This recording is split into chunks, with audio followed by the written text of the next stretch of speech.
You know, some people might say that the Ides of March is a dark and auspicious day to try to post a video to YouTube, but allow me to say I'm not a fan of such superstition. I think that this is a day like any other day out there. Just ask my friend Caesar. Caesar, no! Who could have seen something like this coming?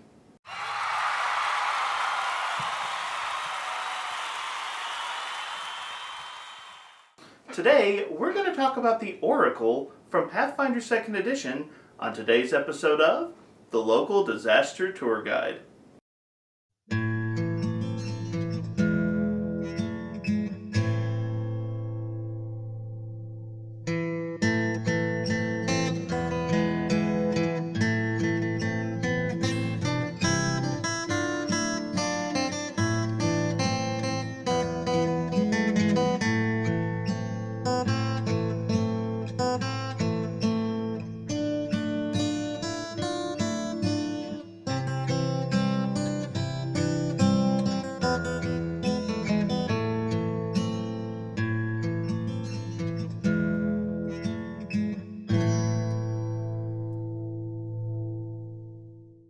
Hello travelers and tourists, my name is Mark and I am the local disaster tour guide. That's right, I am a storyteller that is here to talk to you about the Oracle from Pathfinder 2nd Edition, a class that is burdened by a terrible curse that is a result of their foolhardy attempts to mess with powers beyond their comprehension and control. And now that I think about it, I'm not sure how I'm going to differentiate them from the rest of the player characters in the party. Welcome to a journey through the fantastic world of TTRPGs like Pathfinder and Starfinder, and welcome back to Classic Introductions, a series where we take a look at different classes inside of TTRPGs and ask what do they have to offer players, and what can you expect if you decide to play this class in a game. Today, we're going to be finishing off the last class from the Advanced Player's Guide, and if I'm being honest, a class that I was kind of trying to avoid in this series, because let's go ahead and admit this is going to be a complicated video. Today we're talking about the Oracle. Now, conceptually, the Oracle is a lot of fun, and it's one of the classes that is kind of unique to Pathfinder. It existed in Pathfinder 1st Edition and was brought back for Pathfinder 2nd Edition. There have been some classes in some TTRPGs that test the waters of this kind of playstyle, such as the old Favored Soul in D&D 3.0, 3.5. But Paizo has really taken the concept of a divine seer, a mystic, an individual with an almost incomprehensible connection to forces beyond their control, and Paizo has made the Oracle a very interesting class with a ton of flavor. Now, in Pathfinder 1st Edition, the Oracle was actually one of the most popular classes at my personal gaming table. A lot of players made Oracles, a lot of players loved Oracles, and the 1st Edition version of the class saw a ton of play. Pathfinder 2nd Edition pushed the Oracle in a new direction, and as we go through this video, we will be addressing some of the reaction to that new direction. A lot of people find the 2nd Edition version of this class to be overwhelming and underperforming, but allow me to say, I think the Oracle still has a ton to offer, and I still think it is a deeply flavorful class that can be very rewarding at the gaming table.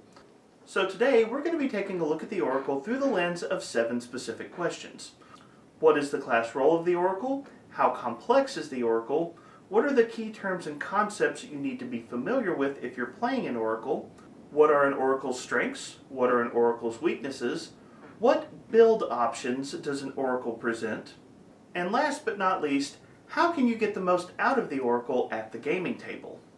By the way, if you've watched previous videos in this series, yes, I know I used to say we broke it into 5 different questions, but then I subdivided those questions, and I eventually realized it's just easier if I admit that there are 7 different questions here. I'm great at this YouTube thing, can't you tell? The purpose of this video is to provide an overview of the Oracle, so we're not going to be discussing every single mechanical nuance of the class, but I do want to give you a big picture idea of what you can expect if you're interested in playing an Oracle. But before we get into all of that, I need to give a shout out to my All Hail the Orc product spotlight of the day, which is the Oracles Plus PDF published by Team Plus over on Pathfinder Infinite. Team Plus is a group of creative individuals who make expanded class options for Pathfinder 2nd Edition, and they have a lot of popular products available for sale on Pathfinder Infinite. One of their most well-known products is Witches Plus, but they also have a product called Oracles Plus, which offers a lot of new options and even some rules tweaks that you can use to modify how the Oracle works at your gaming table, and I think that Oracles Plus is an incredible product. When they reached out to me about featuring Oracles Plus on my show, I was interested, but when they actually sent me a copy for review, I'm going to tell you I am blown away by the incredible quality of Team Plus's work. In this product, you will find 8 new mysteries for the Oracle, along with new Oracle class feats, new archetypes, and even some alternate rules that function almost like errata that allow you to adjust how the Oracle functions, possibly making it a better fit for your gaming table. As part of the subclass section of this video, I'm actually going to be featuring one of Team Plus's Oracle mysteries from this product, but allow me to say there is a ton of great content in here. One of the things that they added in Oracles Plus is a group of feats called trance feats, and though I am not featuring them in this video, allow me to say the second I saw trance feats, I realized that that was something the Oracle class has been missing, and I think trance feats are an incredible addition to the Oracle toolkit, so I absolutely love Oracles Plus, and I would strongly encourage you to check this product out. There will be a link in the video description where you can go and check out this product for yourself, and Team Plus is even offering a discount so you can pick up this product a little bit cheaper right now. So thank you to Team Plus for your support of the Open RPG Creative License, and thank you for the incredible content that you have offered to the community through this product, Oracles Plus. I am glad to spotlight this product on my channel.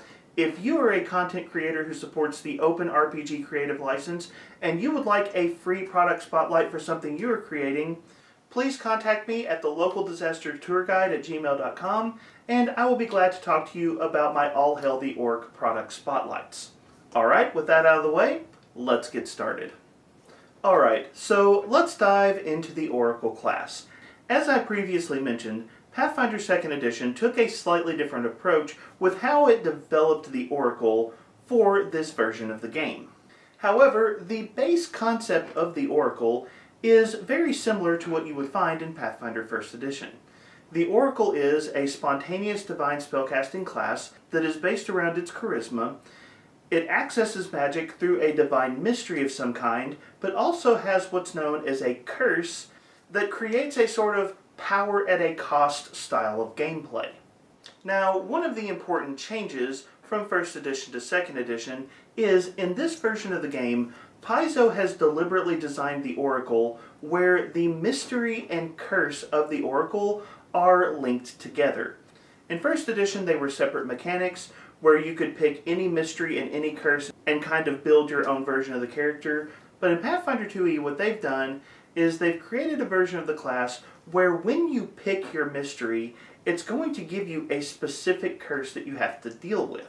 There's a lot of internet conversation that has gone on around this change and around this design decision, but for the moment, let's just say that the mystery and curse, because they are linked together, means that the Oracle is a Divine Spellcasting class that is going to come with a very heavy dose of flavor, and Oracle is easily one of the most flavorful classes in the game.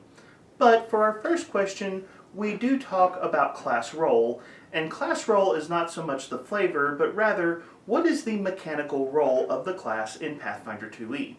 Well, like I said, in 1st Edition and 2nd Edition, the class role of the Oracle is very easy to define. It is a charisma-based, spontaneous Divine Spellcaster. Let's talk about what those different terms mean. First up, Spellcaster is obvious. You're a spellcasting class, that's what you do. Charisma-based is also pretty easy to understand. Your key ability score is Charisma. That's the ability you're going to want to try to push as best you can throughout the course of the game. And your Charisma is going to be directly linked to how powerful and effective your spells are. The two terms that take a little more explanation are Spontaneous and Divine. Divine is a description of your spellcasting tradition. Pathfinder 2e gives us 4 different spellcasting traditions: Arcane, Divine, Occult, and Primal. The Oracle is a Divine Spellcasting tradition class, just like the Cleric, which means that the Oracle is pulling from the exact same spell list that the Cleric would pull from. Meaning, if you've seen my old video about the Cleric, you probably know at least half the points I'm going to make in this video, but that video is old, so it's kind of rough. So essentially, when you see the word Divine, just know that that is a description of what your spell list is going to be. The other important term is Spontaneous, and Spontaneous is a description of how your character approaches spellcasting. There are 2 major options here: Spontaneous casters and Prepared casters. Now, a Prepared caster is a caster that has a lot of flexibility in how they prepare their spells.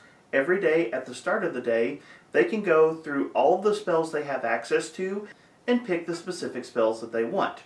However, that's not what the Oracle does. The Oracle is a spontaneous spellcaster, which means you're going to have what's known as a spell repertoire, which is essentially a list of spells that you know as an Oracle. And while you know each of those spells at a particular level, those spells are not assigned like a prepared spellcaster would be. So every day, you're going to know a certain list of first level spells, a certain list of second level spells, so on and so forth, and you can freely mix and match those spells in the appropriate spell slots that your character has access to. So if you know 3 different first level spells, you could use any combination of those spells in your first level spell slots. The effective outcome of this is, while you don't have as much flexibility in preparing your spells, you have a lot more flexibility in using your spells.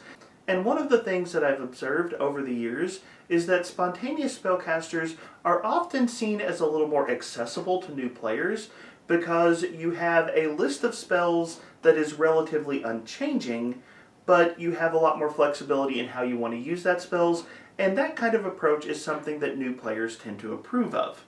So that is a quick description of the intended class role of the Oracle.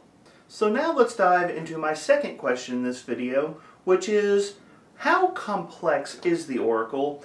And in answering that question, I'm also going to be answering many of the people who are furiously typing comments into the comment section right now, because when I said that spontaneous casters are often new player friendly, I guarantee you that there are some people who had a response to that. The Oracle is easily the most complex class in Pathfinder 2e. I give the Oracle a complexity rating of 10 out of 10, and there are a lot of people who say that the amount of work that goes into the Oracle is borderline overwhelming, and even people who don't consider the Oracle to be too overwhelming will often say that the amount of work that the Oracle requires doesn't match up to the output that the Oracle gives you. The Oracle is a class with a lot of stuff going on, and this is a class that it's going to take some work to wrap your head around. Now, before we go much farther, I do want to offer some quick caveats. One thing that I say in every video in this series is, don't let complexity scare you off of a particular class. Over many, many years of playing TTRPGs, one thing that I've seen time and time again is if a player is excited about a character concept, they have sufficient motivation to deal with the complexities of that character. So even if a class has a lot of homework that goes with it, if it's something that appeals to you, by all means go for it. And that is true even of the Oracle. Though I consider this to be the most complex class in the game, I will tell you, I have a player in my current Pathfinder 2nd Edition campaign who is playing an Oracle, and this is that player's second Pathfinder 2e game. They don't have a ton of TTRPG experience, but they are playing a Cosmos Oracle right now, and they're doing pretty well with it. Interest and excitement will always outweigh complexity, and in discussing the complexity of the Oracle, I do think that there is an important distinction that needs to be made here. The Oracle is a complex class in many ways because each subclass of the Oracle plays differently. So an Ancestors Oracle, a Battle Oracle, and a Flame Oracle all three of those are going to play very differently, and the experience that you would get out of those subclasses is different enough that you almost, in effect, feel like you're playing a different class. It's kind of like with the cleric, the difference between the cloistered cleric and the war priest cleric is significant enough that they almost feel like two different classes, and you kind of need to approach them in different ways in order to get the most out of them. The Oracle as a whole is complex because the subclasses are so different from one another, but with that in mind, the individual subclasses are often more manageable. Now, this will vary from mystery to mystery in the Oracle, and I don't have time to dive into and rank every one of them. Some subclasses, like the Cosmos Oracle, are pretty approachable, and I think most players can manage it pretty easily, while other mysteries like Ancestors still come pretty close to that 10 out of 10 ranking that I mentioned earlier.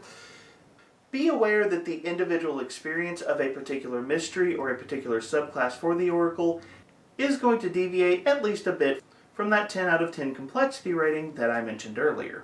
But since the Oracle is such a complex class, let's go ahead and dive into the source of a lot of that complexity and talk about the key terms and concepts that you want to be familiar with if you are choosing to play an Oracle. With any class in any game, it's often helpful to highlight what are the most important terms, concepts, ideas that you want to be familiar with so that you are playing the class effectively, and that's going to be true of the Oracle as well. Now, one of the cool things that Paizo does is they offer a key terms sidebar for every class in the game that highlights some of the most important terms and most important concepts that you want to be familiar with. And unlike most of the videos in this series, I'm going to go ahead and say I feel like Paizo actually does a really good job of highlighting the right terms in the sidebar for the Oracle. Usually I'm complaining that they leave a lot of stuff out, but for the most part, I feel like the sidebar for the Oracle actually does a really good job of saying, hey, these are the things you want to pay attention to. Now, we're not going to dive into those terms directly yet because there are two major class features that I think are worth understanding before we talk about the key terms. So let's start with the Mystery and Curse. These are the two most important class features that you are going to have as an Oracle. At first level, you're going to pick a particular Divine Mystery that represents the source of power that your Oracle has tapped into.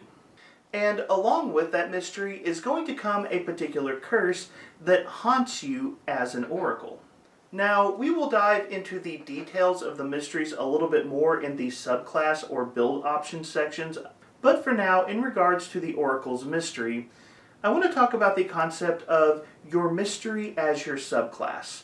That's probably the first thing that a lot of people will jump to when they're trying to understand the Oracle, and your mystery is your subclass, but for the Oracle, it feels like a little bit more than a subclass.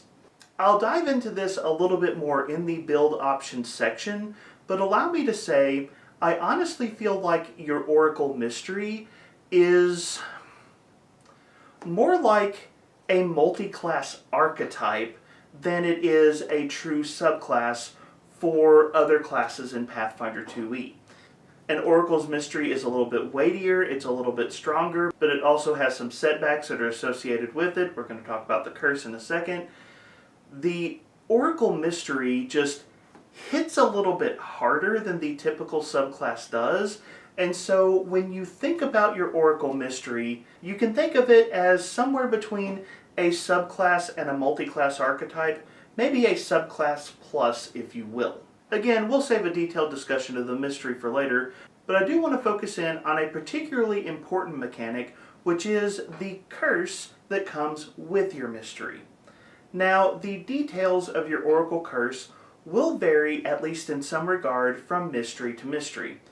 The Ancestors Curse and the Flame Curse are very different and have significant implications for play, but there are some commonalities across every version of the Oracle that you need to understand in order to get the most out of the class.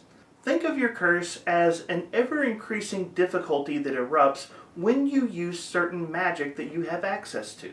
As you use certain spells, your curse will get stronger and stronger throughout the course of the day, and if the curse progresses too far, you may become overwhelmed.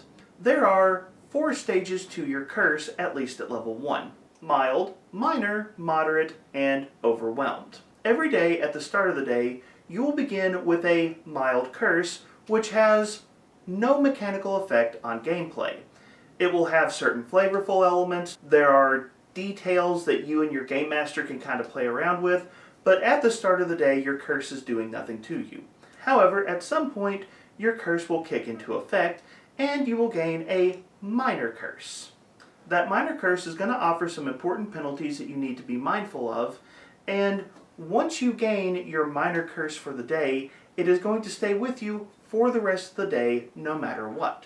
Later, if you trigger your curse again, it will go up to a moderate curse, and the penalties of your curse will get more significant, but once you reach a moderate curse, you will also find that there are some notable benefits that come with your curse as well. It's a two-edged sword kind of thing. However, if your curse progresses past a moderate curse, you become overwhelmed, and you will essentially lose access to some of your magic for the remainder of the day.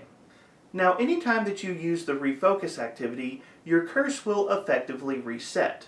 In addition to the normal benefits that come with refocusing, wherever your curse is, it will jump back down to the minor level, that first activated level that we talked about. So throughout the day, your curse is going to go up and down. You'll activate it, the penalties will get a little worse. You'll refocus, the penalties will go back down. And you'll have a variation of effects that you have to balance throughout the day. Now, as you level up, this scale is going to get a little bit more complicated, adding a couple of steps between moderate and overwhelmed. At 11th level, you will gain a major level to your curse, which will further enhance your penalties, but will also give you even more powerful advantages. And then at 17th level, you will gain access to an extreme level of your curse that sits between major and overwhelmed. Now, the effects of your major curse are going to be tied to the specific mystery that your character has, but the extreme version of your curse is going to be the same no matter which version of the Oracle that you play. Essentially, the extreme version of your curse is going to give you the Doomed 2 condition, but it will also give you access to a lucky reroll that you can use once every 10 minutes. Still, the principles remain the same. At the start of the day, you have that mild curse. When it activates, it goes to minor, then moderate, major, extreme, up to overwhelmed. Anytime you refocus, it will always go back down to that minor curse. Now, before I leave the curse, there is one important thing that I do want to note here, which is, if at any point you hit the overwhelmed stage of your curse, your Oracle is essentially locked out of your mystery and curse for the remainder of the day. Certain effects like the doomed condition may remain, but even if you refocus after becoming overwhelmed, you can't come back from overwhelmed until you have a full rest. But now that you understand the basics of how the curse functions, let's talk about how you actually activate it and increase it, and that comes through your focus spells, which are referred to as revelation spells. Now, focus spells are a key term that you want to be aware of for this class, and the full rules for focus spells can be found on page 300 of the core rulebook for Pathfinder 2e. That is something you're going to want to read, but the focus spells for oracles have an additional nuance to them, and that is how they interact with the oracle's curse. An oracle's focus, or revelation spells, all have what's known as the Cursebound trait. This is the first trait from that sidebar that we mentioned earlier. And essentially, anytime you use a Cursebound action, which is almost always going to be one of your focus spells, that is going to increase the level of your curse by 1 step to whatever the next level on the scale would be. So at the start of the day, you have that mild, flavorful curse, but when you use a Cursebound focus spell, you go up to minor. If you use another Cursebound focus spell, you go up to moderate. And then major and extreme, if those are options, all the way up to overwhelmed. Essentially, the Oracle focus spells give you some extra power, but cause that power to have sort of a backlash effect that is going to follow you once you use that magic. To make this a little more fun for the Oracle player, that does mean that Pathfinder 2e generously gives all first level oracles 2 focus points at the start of the game. There are very few classes in the game that have the ability to start with 2 focus points, and usually it's a specific subclass that can get that kind of option. But all oracles will start the game with 2 focus points, and all oracles will naturally, at level 11, gain access to a 3rd focus point, meaning that every single oracle will, at level 11, cap out their focus pool. Every oracle does this. On top of this, when oracles get access to the Major Curse and Extreme Curse class features, they also get an improved ability to regain focus points, allowing them to naturally regain focus points faster than other classes, or at least faster than classes that haven't invested in the necessary class feats to really push their focus spell game.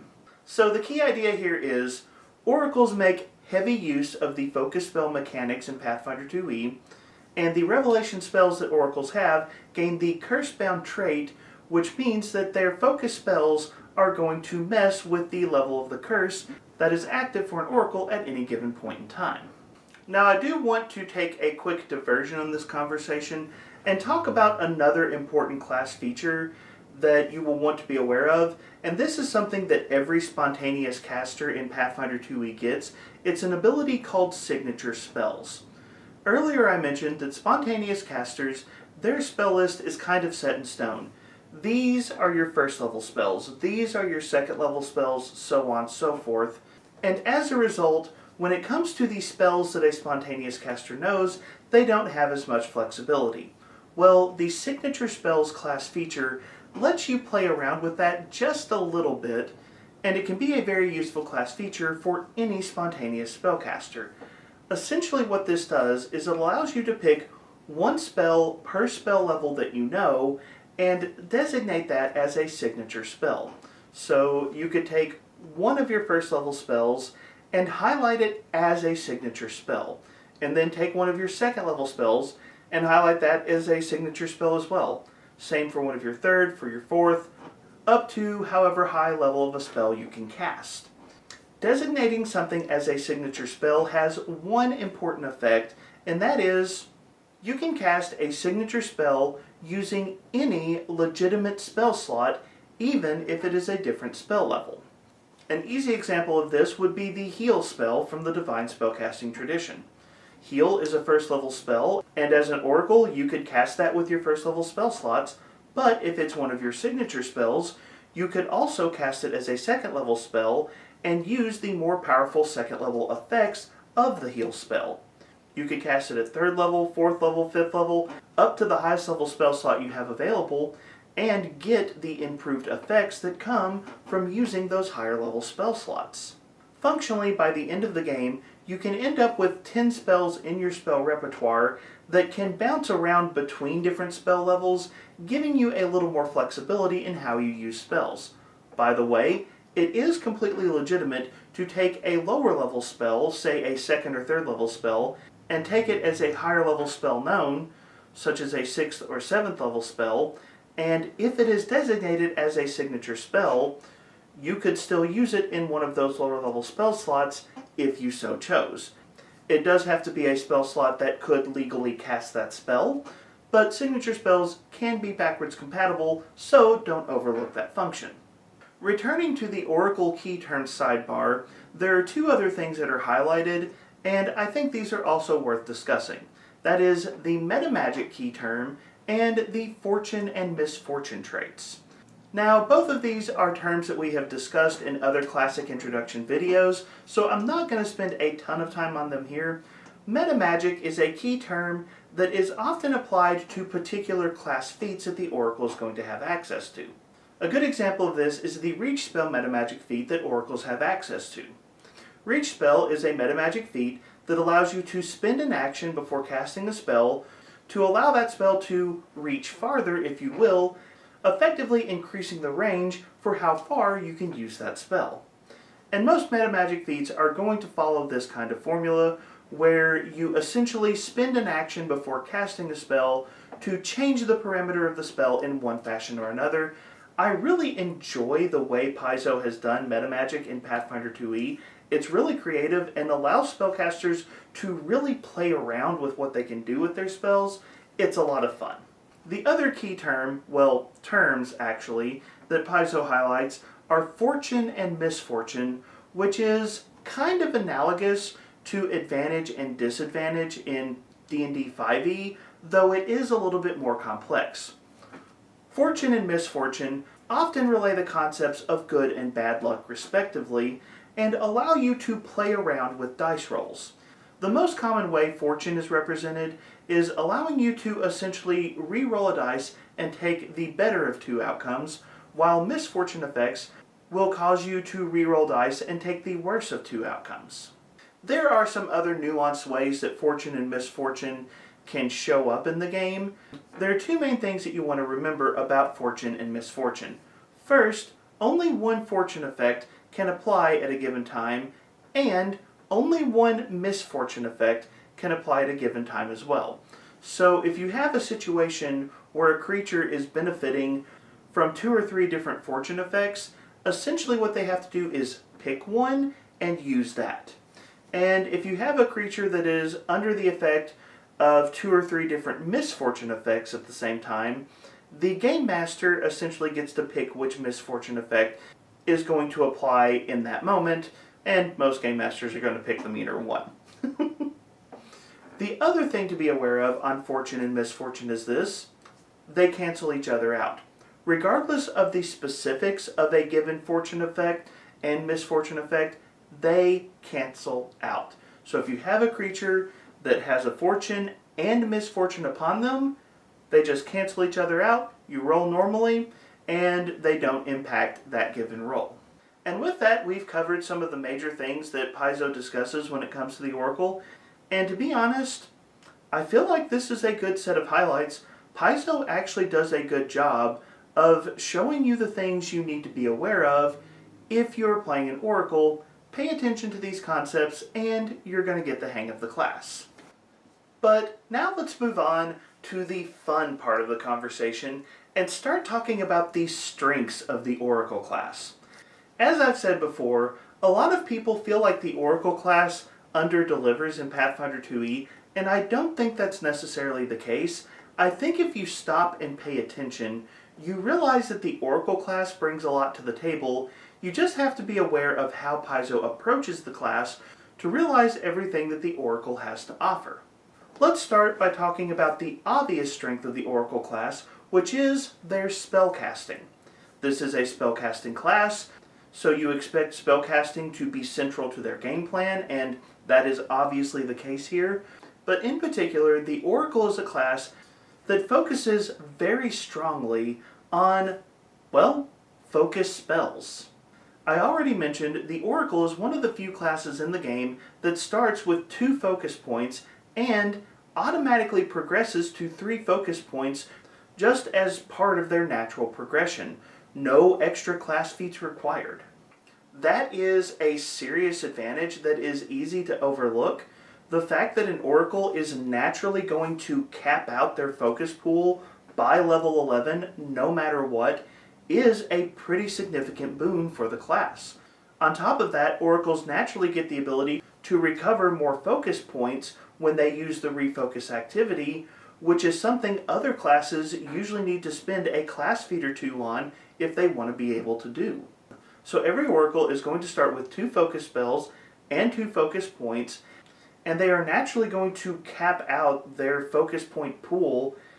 Oracles push their focus points harder than any other class in the game, and you don't have to invest in any class feats to make this happen. That is an important strength. Another thing to talk about is the Oracle spell list. Now, the Divine Spellcasting tradition is often considered to be the weakest spellcasting tradition, mostly because it is the smallest spellcasting tradition in Pathfinder 2e, and there is some validity to those criticisms. But if you pay attention to what the Divine Spellcasting tradition is, you will realize that there are some natural strengths to that tradition. In my video on the Cleric for Pathfinder 2e, I talked about how the Divine Spellcasting tradition has access to 75% of the necromancy spells in Pathfinder 2e, which is a higher ratio of necromantic magical ability than any other tradition in the game. Now, there have been some more rulebooks since then, and I haven't redone the math, but I feel like that number is probably still pretty accurate. When it comes to necromancy, the magic of life and death, the ability to heal your allies, harm your foes, and destroy or control undead, well, that is a natural strength of the Divine Spellcasting tradition, and as a Divine Spellcasting class, that's something you're going to be good at as an oracle. Another thing that I discussed for the cleric when it came to spellcasting is a lot of the Divine Spellcasting tradition is very teamwork oriented and very defensive, meaning that the Divine Spellcasting tradition is going to be really good at keeping you and your team alive, and that is something that is true of the Oracle as well. However, on top of the natural strengths that the Divine tradition gives the cleric, it is worth noting that the Oracle has a pretty strong divination game as well, and that makes sense for a seer class. So be aware that when you're talking about the spellcasting of an Oracle, that you can expect a pretty strong game in regard to your focus spells, necromancy, teamwork, defense, and divination, and that's a pretty impressive suite. However, there are other things to consider when we talk about the strengths of the Oracle, and one of them that's worth discussing is refocus is really good for you, and on top of that, it's a lot harder to be overwhelmed by your curse than you might think when you initially approach the class. You think of this curse scale as, it starts at mild and goes to minor and moderate and then hits overwhelmed, and yes, you can get some other steps in there, but you see this scale and you think of the scale going in one direction. But that's not how it works for the Oracle. Anytime you use the refocus activity, which should be a regular occurrence for you, because refocus is a normal part of the game, no matter where you are on the scale, you reset down to minor. So even if you're knocking on the door of being overwhelmed by your curse, taking the time to refocus is naturally going to bring you back down and give you some more room to play with your curse and with the effects of your curse, meaning you have a lot more flexibility in how your curse impacts your gameplay than you might initially think. In fact, at the start of the day, because your curse is not active, it is impossible at any point in the game to be overwhelmed by your curse in your first encounter. You can't do it.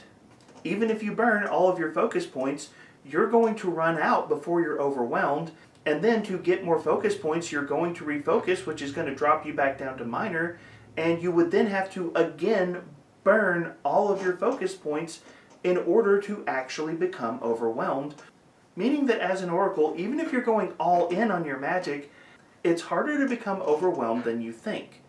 Now, overwhelmed is a pretty serious debuff, and it does shut off your focus spells for the rest of the day, so it is something you want to avoid, but your natural instinct in looking at the class is to say, oh no, I need to hold back from using my focus spells because I've got this scale that I'm climbing, when in reality it's very easy to reset that scale, meaning that you can bring out your focus spells again and again throughout the day, and as long as you have at least a smidgen of control, you're not going to run out. The last thing I want to discuss on the strengths of the Oracle class is a little bit hard to put your finger on. It's something that you kind of have to read the class several times and think about in depth, but there's an element to the Oracle that I'm going to call, wait, can I actually do this? The Oracle is surprisingly generous. Because of the curse mechanic, which sets your Oracle back in places, Paizo is able to push what the Oracle can do in a bunch of tiny different ways, the sum total of which are actually rather impressive. For example, while the Oracles are certainly not a skill monkey class, they are actually stronger in skill proficiencies than several of the other spellcasting classes in the game, and that's something that feels pretty nice. On top of that, Oracles can gain access to cleric domains, which is going to expand what they can do with their spellcasting, and there are several other Oracle abilities that allow them to gain access to other types of magic in weird and unique ways. And there are just a number of small, wait, I can add this to my bag of tricks, and I can add that. And the Oracle can bring some surprising diversity to the table that isn't necessarily visible at first glance. Also, something that's easy to overlook is the fact that fortune and misfortune are openly discussed in the key terms sidebar. The fact that those key terms are highlighted by Paizo should tell you something about the design of the class, which is, Oracle is one of the classes that has the easiest access to fortune effects in the game. Now, there are certainly other classes that can compare, but fortune is pretty powerful, and if you've ever had advantage in D&D 5e, you know that getting to roll twice and take the better number is a pretty useful buff. So the fact that the Oracle highlights fortune as a key term tells you ahead of time that Oracles have access to some pretty useful abilities. And the final thing I want to note here is that description I gave of the mysteries earlier, where I said that you can look at a mystery as a subclass plus, as a almost pseudo archetype that's being added to your character. That actually is one of the low-key strengths of the Oracle as a class. All of the effects that are built into an Oracle's mystery end up giving your Oracle a feel that is similar to multi-class archetype options in Pathfinder 2e. Now, a multi-class archetype in Pathfinder 2e, conceptually speaking, is not necessarily a pure power boost, but rather is effective because it allows your character to be more versatile and more flexible. And when you start looking at the mystery as a way of making your spellcasting Oracle more flexible, you begin to realize, oh, that's what this class is designed to do. The mystery is opening up my options so that I have a strong spellcasting base, but I have other fun things that I can drop into from time to time to help me and my party succeed at our goals. Still, as strong as the Oracle may be, we do need to take some time and talk about the weaknesses of the Oracle. And when it comes to the weaknesses of the Oracle, there is one glaring, obvious, definite point that we need to talk about. You're cursed. So there's no way to dodge this particular subject, and this is something you have to think about when you play an Oracle. Oracle is a class unto itself in that Oracle is the only class where your subclass will so heavily penalize certain aspects of play. Now, the particulars of your Oracle curse, as I mentioned before, it's going to be tied to whatever mystery you possess. So, for example, the Lore Oracle is going to have the Curse of Torrential Knowledge, where your mystery gives you access to incredible amounts of information, but the curse that comes from that is there is so much information going through your mind, you struggle to process it all, and that struggle ends up hindering you in specific ways. In particular, the Curse of Torrential Knowledge actually penalizes your initiative because you're thinking about so many things that you kind of lose focus on the world around you. That's a pretty significant debuff. Now, I don't have time to discuss every single possible curse and every single possible weakness associated with those curses.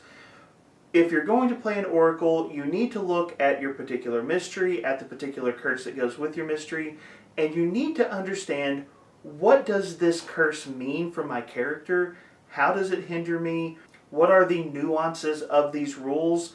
And you need to ask the question, how can I plan for this? You can't negate your curse in any way. The remove curse spell is not going to do anything for you. If you have a curse that messes with your vision and causes creatures to be concealed, people cannot cast spells on you that allow you to see better. When your curse is active, it's active, and you just have to cope with the effects of that curse. Oracle curses are very powerful debuffs, and you are going to have to deal with them. The good news is you know what they are ahead of time, so you can plan for them, but any conversation of weaknesses and oracles is you're going to have to spend some time looking at your curse, knowing what it does, and knowing how you're going to respond to the particulars of that curse. Outside of the Oracle's Curse, I do think there's another weakness that is at least worth discussing, and that is offensive spellcasting. The Divine Spellcasting tradition is the smallest tradition in the game, and as a consequence of the way these spellcasting traditions are built, the Divine Spellcasting tradition is the weakest tradition in terms of offensive magic. It does have some offensive spells, and its selection has gotten noticeably better as more books have come out for Pathfinder 2e, but still, relative to the arcane, occult, and primal traditions, the Divine tradition does struggle with offensive magic, and your options for going Blaster Caster are going to be limited. But now we can move on to what I think is the most interesting part of this conversation and talk about the build options that the Oracle gives you. If you're interested in playing an Oracle, what choices do you have in front of you, and what are the different ways that you can take your character? Well, the most obvious thing to consider when it comes to your subclass for Oracle is your mystery. What is the source of your divine powers, and what is the source of that divine curse that you have to deal with? The Advanced Player's Guide offers 8 different mysteries for the Oracle, and in Dark Archive, a 9th mystery was added to the list. And in this section, I'm also going to cover one of the options from Oracles Plus, but I'll surprise you with that one when we get there. Before we talk about the particulars of the mysteries, I do want to talk about what mysteries offer in general. Every mystery is going to come with certain defined benefits. First up, each of them will give you what is known as a mystery benefit of some kind. This is some kind of static effect that you will always have access to. On top of that, each mystery is going to give you a trained skill at level 1 and access to a particular cantrip. Additionally, each mystery is going to give you 2 revelation spells. One of those is going to be a spell that is defined by your mystery, and the second one is going to be a domain spell. Every mystery is going to be associated with 2 different domains that are available to clerics, and essentially what you get to do is look at those 2 domains and pick one of those 2 domains to take the initial domain power from. Now, even though it is a cleric domain spell, for you it is treated as a revelation spell and has the Cursebound trait, but essentially you're going to get 2 focus spells at the start of the game as a result of your mystery. Finally, and most notably, each mystery is going to define the particular mechanical effects of your minor, moderate, and major curse. Now, each of these benefits by themselves are noteworthy, but taken together, I think it is important to look at them as a whole package and ask, how do they expand upon what the base Oracle has to offer? Or, as I've kind of said a few times already, what archetype does it feel like I'm adding to my Oracle with this mystery? As I go through the different mysteries, I'm going to be comparing them to different archetypes or multi-class archetypes that are in Pathfinder 2e, because honestly, when you take a mystery as a whole package, it does kind of feel like you're adding an archetype onto your character. Alright, let's talk specifics. Now, the first and probably most controversial mystery is the Ancestors mystery, and this is one where the flavor is hilarious, but the mechanics have received a lot of pushback, but I think it's still worth talking about. The idea here is you have a divine connection to the ancestors who have come before you, and those ancestors are ready and willing to offer their aid, sometimes a little too enthusiastically. For your mystery benefit, you will gain an additional ancestry feat at 1st level, and then a second bonus ancestry feat at 11th level. You will be trained in the Society skill, and your granted cantrip is going to be Guidance. Your first revelation spell is an offensive option called Ancestral Touch, and then you get to choose your second revelation spell from either the Death or Family domain. Your curse is a hilarious but annoying battle among your ancestors to determine who is actually influencing you, where essentially on every turn of combat you roll a d4 and find out which ancestor is trying to push you forward. Some ancestors prefer for you to make strikes and engage in combat directly. Some ancestors prefer for you to use your skills in creative ways. And some ancestors want you to call upon the magic that you have access to. The ancestor that is in control gives you a bonus to the actions that they want you to perform and tries to interfere with you if you do anything else, resulting in any action that they disagree with calling for a flat check to see if you lose the action due to their interference. Obviously, losing actions is a pretty brutal penalty. And that's the reason that the Ancestors Mystery has gotten so much pushback. I do want to point a couple of things out here. First off, you roll a d4 at the beginning of every round, and if you roll a 4, you're in control. Your ancestors don't guide your actions, you do. Combine that with the fact that one of the 3 options from your ancestors is going to be what you want to do. The actual mechanical penalty here is not as steep as it first appears. There is a 50-50 chance on the initial d4 that you're going to roll a number that corresponds to your preferred activity, and even if you get a number that disagrees with your preferred activity, you still have a flat check that doesn't go above a DC of 8 to see if you can do what you want to do anyways. Even in the worst case scenario where you are actually at a major curse, your ancestor only has a 1 in 5 chance of actually causing you to lose an action, so I don't think that this curse is as bad as it sounds, but it will be frustrating when it happens, so that is something you want to plan for. If you want to play an Ancestors Mystery Oracle, I do recommend building a character that has a diverse array of options. Make sure you have a good weapon attack, make sure you have a good skill option, make sure you have some good spells on backup, so that the interference of your ancestors doesn't drive you too crazy. All told, the Ancestors Mystery for the Oracle kind of feels like the Ancestral Paragon option from the Game Mastery Guide, and that's kind of cool to me. That's actually one of my favorite variant rules for Pathfinder 2e, so I do enjoy the fact that you get a little taste of it with this version of the Oracle. The next mystery option is called the Battle Mystery, and this represents an Oracle with a divine connection to battle itself. Your mystery benefit here is going to give you proficiency in medium and heavy armor, and allow that proficiency to scale with your proficiency for light armor, meaning you're going to have some better gear options compared to the other Oracle mysteries. You will be trained in the athletic skill, and gain access to the shield spell. One of your revelation spells is called Call to Arms, and the other one you will get to choose from either the Might or Zeal domain. As for your curse, once it activates, you have this overwhelming urge to be in a fight to the point that you kind of struggle when you're not engaged in combat, giving you a penalty to your armor class and saves that begins to vanish once combat begins.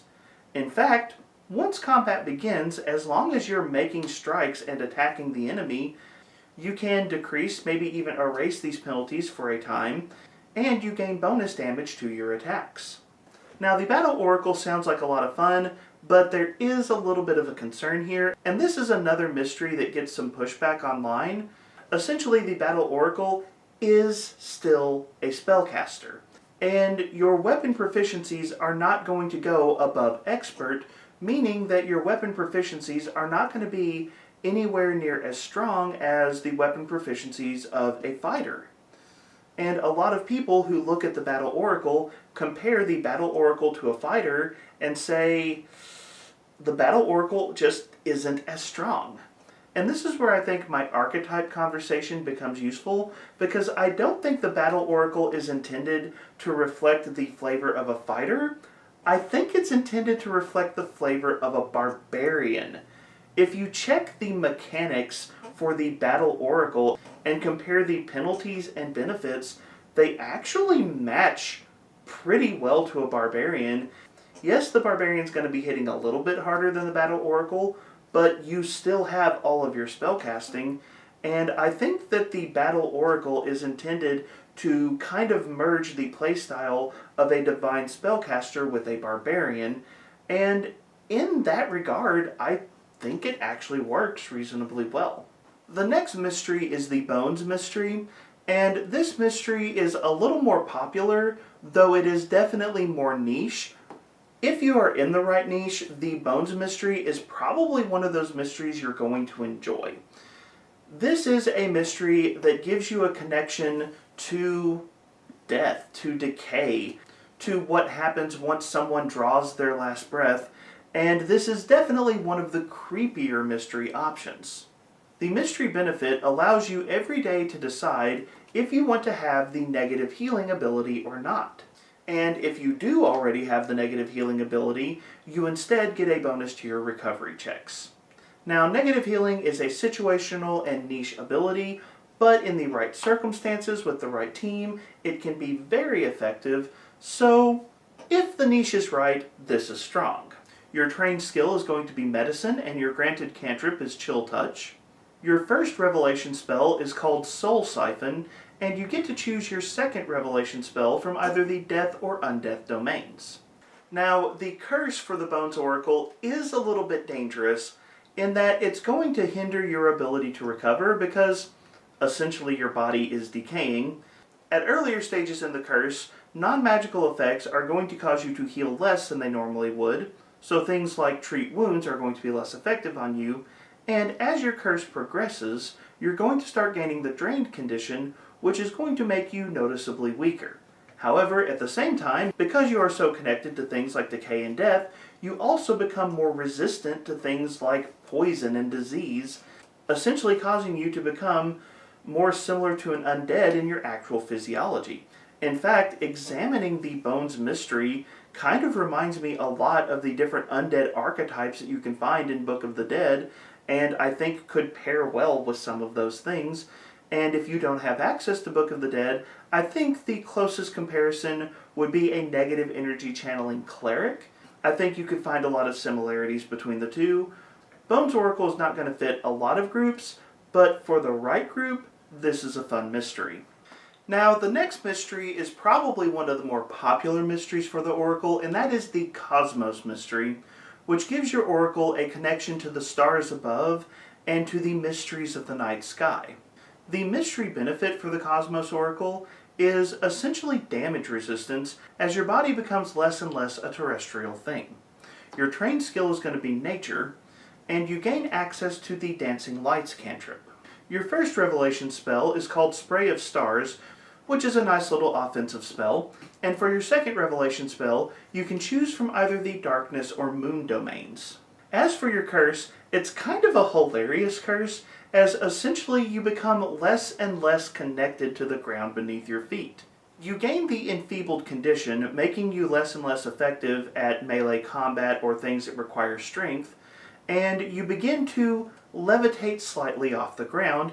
As your curse grows stronger, you gain access to skill feats such as Powerful Leap that allow you to traverse your environment easier as you are essentially being drawn slightly up every time you move. Now, admittedly, the Cosmos Oracle is a little bit harder to classify than some of the other Oracle options, but the way to look at this one, I think, is to consider this to be the Oracle option that leans the heaviest into the casting side of the Oracle class. Your curse debuffs your ability to engage in melee combat, but then again, most spellcasters don't care about that anyways, and your ability to traverse the environment and essentially get out of harm's way, combined with a natural resistance to damage, all lean towards a more defensive spellcaster style of play, and I think that's what the Cosmos Oracle is going for.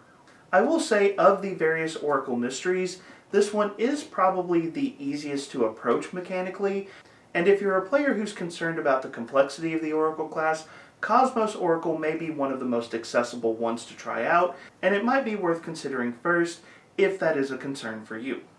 But speaking of casting, let's go for a little more blaster caster of an option and talk about the Flames Mystery. Yeah, you know what this one does. It gives you a divine connection to fire. That's exactly what it does.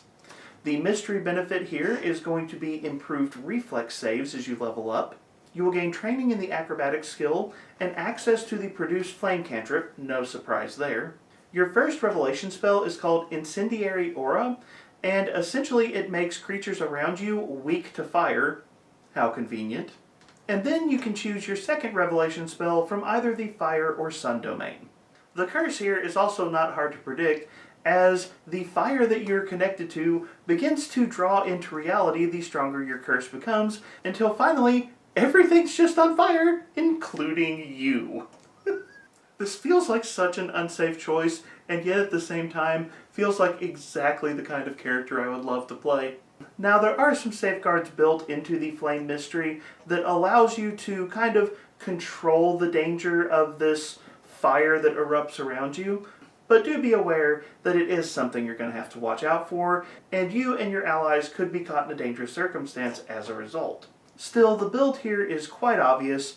The Flame Mystery is a blaster caster, in effect allowing your Oracle to play in a manner more resembling a wizard or some of the more offensive druid options inside of the game. The next mystery is another spellcasting oriented mystery, though it is certainly safer for your team at least, and that is the Life Mystery, which is definitely more focused towards healing. If you're interested in playing a healing Oracle, this is certainly the mystery for you. This mystery gives you a divine connection to life itself, causing things to just kind of naturally grow stronger around you because of the vital essence that is leaking out of you.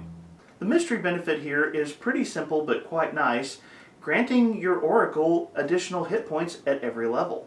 You will be trained in the medicine skill and gain access to the stabilize cantrip. Your first revelation spell is called Lifelink, and you can choose your second revelation spell from either the death or healing domains. The curse associated with the Life Mystery, though, is quite interesting, as essentially your life essence is pouring out of you, making you an incredibly effective healer who is not very easy to heal. Your life essence leaks out of you too rapidly. So you will gain some very powerful buffs to your abilities to keep your team standing, but at the same time, it is going to be very hard for your team to rescue you if you start taking a lot of damage. This is a very powerful support role, reminiscent in many ways of some of the best healing that the cleric class is able to do, but there are some significant risks if enemies are able to target you. One of my personal favorite mysteries for the Oracle is the Lore Mystery, where you have a divine connection to knowledge itself, where you have a divine access to all of the mysteries of the universe, but you also struggle to communicate those mysteries to others. Honestly, this is one of my favorite mysteries in the game, and I would absolutely love to roleplay one of these at some point. Your mystery benefit here is incredibly powerful. You get one additional spell added to your spell repertoire for every level of spells that you can cast. By the end of the game, that is 10 additional spells that you can mix and match as part of your routine each day, and I think that is incredibly powerful. You will be trained in the occultism skill, and you will gain a bonus lore skill of your choice. And though its late game utility is a little bit limited, you will gain access to the useful Read Aura cantrip at first level. Now the curse and associated penalties are a little all over the place here, essentially because you have so much information running through your brain, it interferes with your ability to interact with the world around you, giving you a penalty on initiative checks and interfering with your ability to communicate with your allies, but also giving you the ability to make recall knowledge checks for free and making you resistant to linguistic effects that you might get hit with. It's kind of a grab bag of semi-related effects, but the Lore Oracle, the fact that you have so many additional spells in your spell repertoire, that is just super powerful. It is something I really appreciate. Thematically, I feel like the Lore Mystery was intended to give the Oracle a little bit of a taste of the Investigator playstyle, but honestly, I think it winds up being in a space a little more similar to the Thaumaturge. Either way, the ability to analyze the battlefield and recall useful information, that's what the Lore Mystery is going to be good at, and if that's something you enjoy, this is the mystery for you.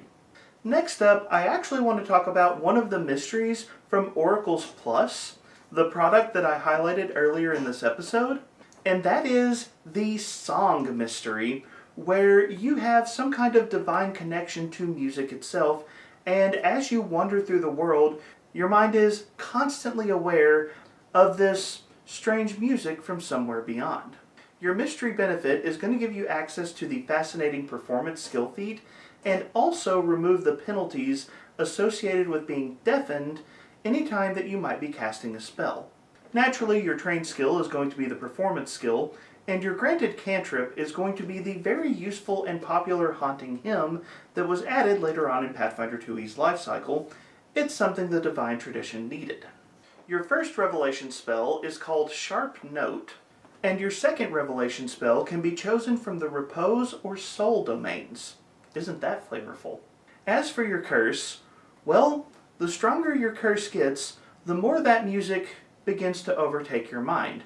At first, deafening you because you can't hear anything other than the music inside your mind, and then eventually causing that music to spill out around you so that, well, let's just be honest, it's almost impossible to be stealthy when there is an orchestra playing everywhere you go. However, if you enjoy the idea of having music that follows you literally everywhere, that music will also help you by giving your enemies a penalty against some of your spells, making the Song Mystery an incredible debuffing class. So if you enjoy the debuffing Bard playstyle, the Song Oracle from Oracles Plus is a really good way to kind of add that flavor to this class, and I really, really enjoy it. So shout out to Team Plus and Oracles Plus and the fantastic work they did. I think the Song Oracle is absolutely amazing. There are 7 other mysteries that they have developed, including the Beast Mystery and Plague Mystery, which I think are also extremely well done.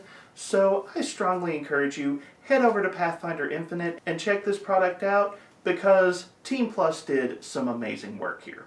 The final mystery that was included in the Advanced Player's Guide is the Tempest Mystery, which gives you a divine connection to storms, which is certainly a classic motif in fantasy literature, and definitely on par with, I think, the Oracle class fantasy.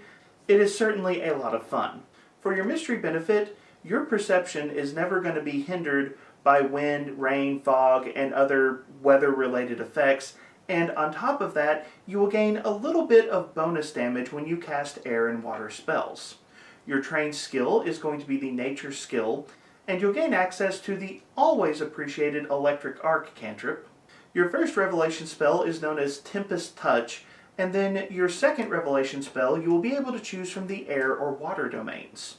As for your curse, the stronger it gets, the more wind and rain just starts to whip up and whirl around you, putting out fires, messing up the environment, and at higher levels, literally creating difficult terrain as people struggle to even approach you because of the incredible winds that you command.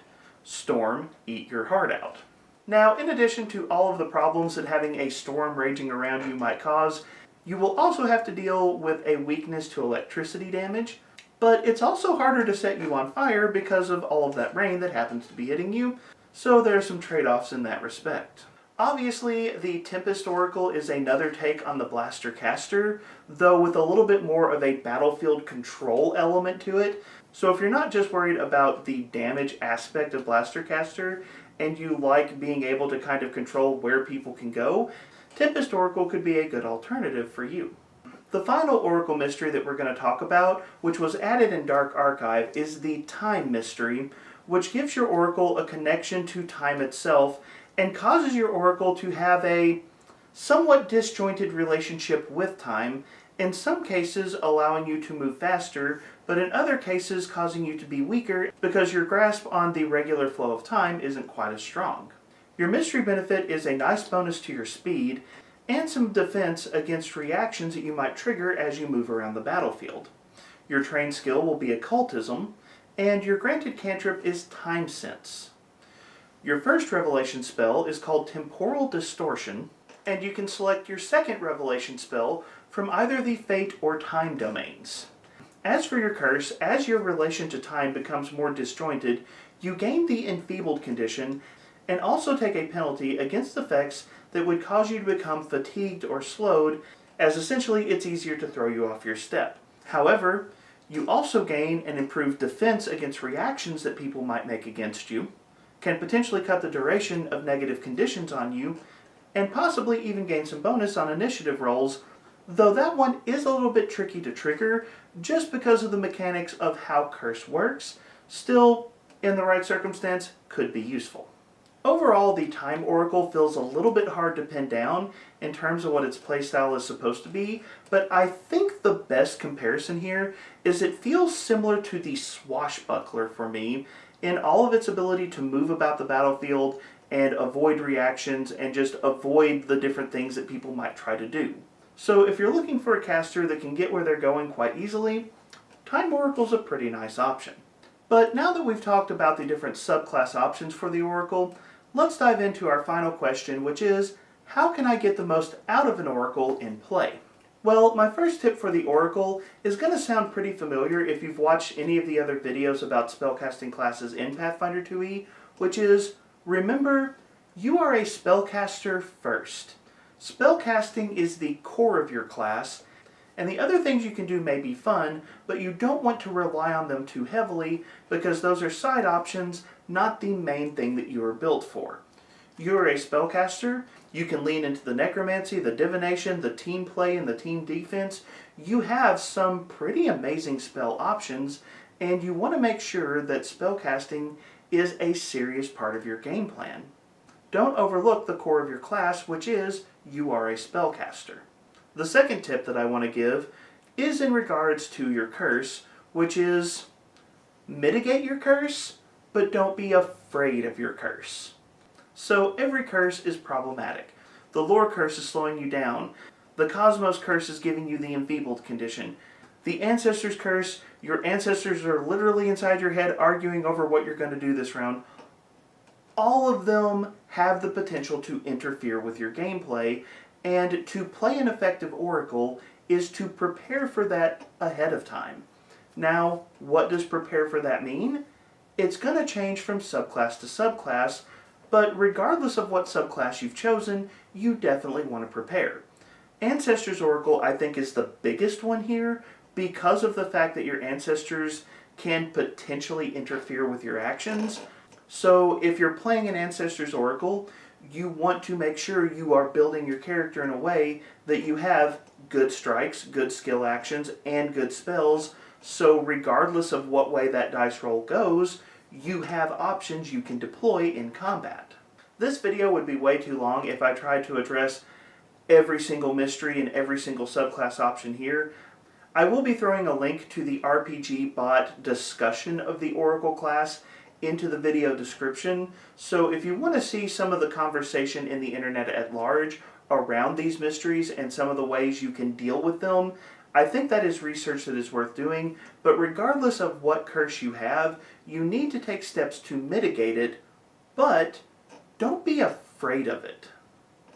Every curse is going to give you benefits, and as I mentioned earlier, it's kind of hard to actually hit overwhelmed with your curse. So your mystery and your curse, that is just another avenue for your Oracle to bring some unique spells, unique abilities, unique options to the table. And if you're willing to engage with your curse and really explore the nuance of what it allows you to do, you're going to find that the Oracle is a very versatile spellcasting class, and that makes it a lot of fun. Tip number 3 for the Oracle is actually pretty simple, and that is, you're a charisma-based spellcaster, you can be the party face. It's not that hard for you to do. I've already mentioned that Oracles have a little better access to skills anyways, and charisma skills can be very useful in this game. So when you're looking for roles outside of your spellcasting, investing in 1 or 2 charisma skills can go a long way to making your Oracle very effective for your party outside of combat, or if you're using intimidation inside of combat. Especially if you are new to Pathfinder 2e, the party face role is a very easy fit for the Oracle, and your skills and key ability just kind of line up and make that an easy choice for you. However, the last tip that I have for the Oracle, this is one that I think a lot of people have overlooked in the conversation around the Oracle, and that is, the Oracle, hands down, is the best spellcasting class when it comes to archetyping. I'm not joking. I love archetyping in Pathfinder 2e. I think it's one of the best aspects of this system. But normally when I talk about archetyping in this game, usually I recommend that if you want to do archetyping, that you do it with martial classes, because martial classes tend to have more class feats, so the relative cost of taking archetype feats is lessened. Well, if you remember the discussion of the strengths of the Oracle, they're going to naturally cap their focus point pool and naturally cap their ability to regenerate focus points. Depending on the class you're comparing the Oracle to, that is the equivalent of 2, 3, maybe even 4 class feats in another caster class that the Oracle is essentially getting for free in their normal progression. And if you compare that to other spellcasters, that means that Oracles naturally archetype better than other spellcasting classes in the game. And I want to focus on this point. While any archetype can be useful for an Oracle, spellcasting archetypes, and especially spellcasting archetypes that give you more focus spells, are a perfect fit for the Oracle. You see, here's a nuance of the Oracle rules.